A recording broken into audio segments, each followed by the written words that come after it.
growing up, you had no plumbing. I don't think you had a toilet, no shower.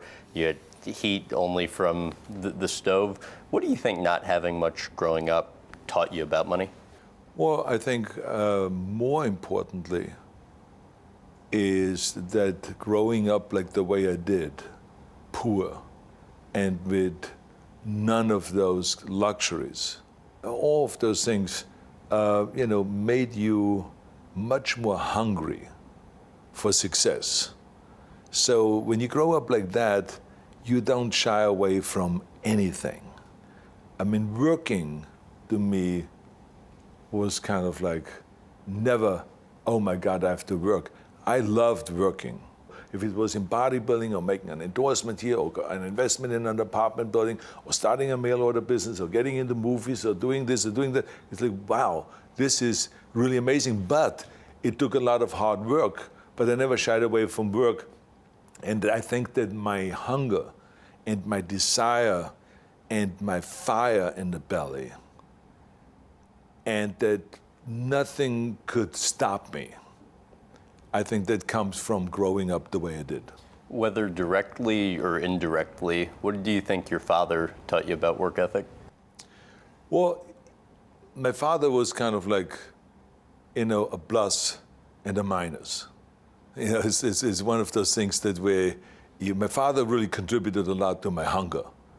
And my father contributed for me to wanting to get away from Austria and to get away from home. Because, they were not like, come on, Arnold, stay. You can stay as long as you want. No, with 15, I already had to pay to live at home. I mean, I made 300 shilling a month as an apprentice, and 100 shilling I had to give my parents so I could get the food. I mean, not that the food was not worth much more than 100 shilling, but they made me contribute, and I hated that. I said to myself, this is uncalled for, because my friends didn't have to do that.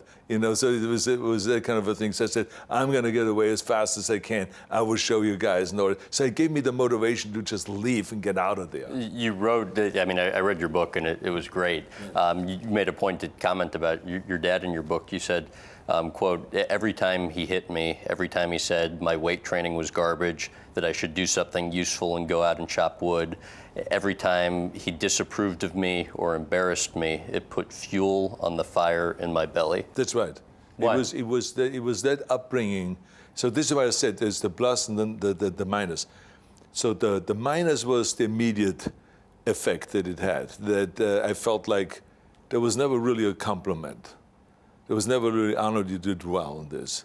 There was never, kind of like where he was supportive of my weight training or supportive of my ideas or of my craziness or of my dreams or anything like that. It was always kind of like, you can do better.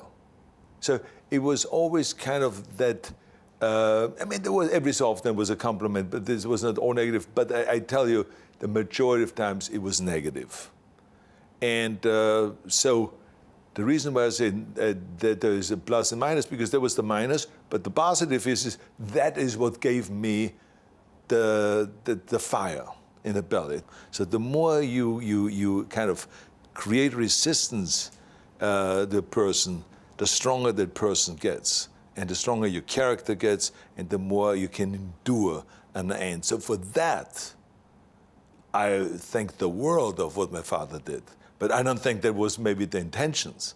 It was just that he was always kind of a tough guy, a military guy. But as I said earlier, for instance, he helped me to get into the military and to become a tank driver. So there was those sides also where he was very helpful. But he just, he meant so well, and he meant to push me and to make me better in athletics, and to make me better in school, and to make me better as a person, and to always talk about being useful, and don't waste your time on just looking at yourself in the mirror in a bodybuilding gym. So he meant well, but the way it came out, the immediate effect was quite different.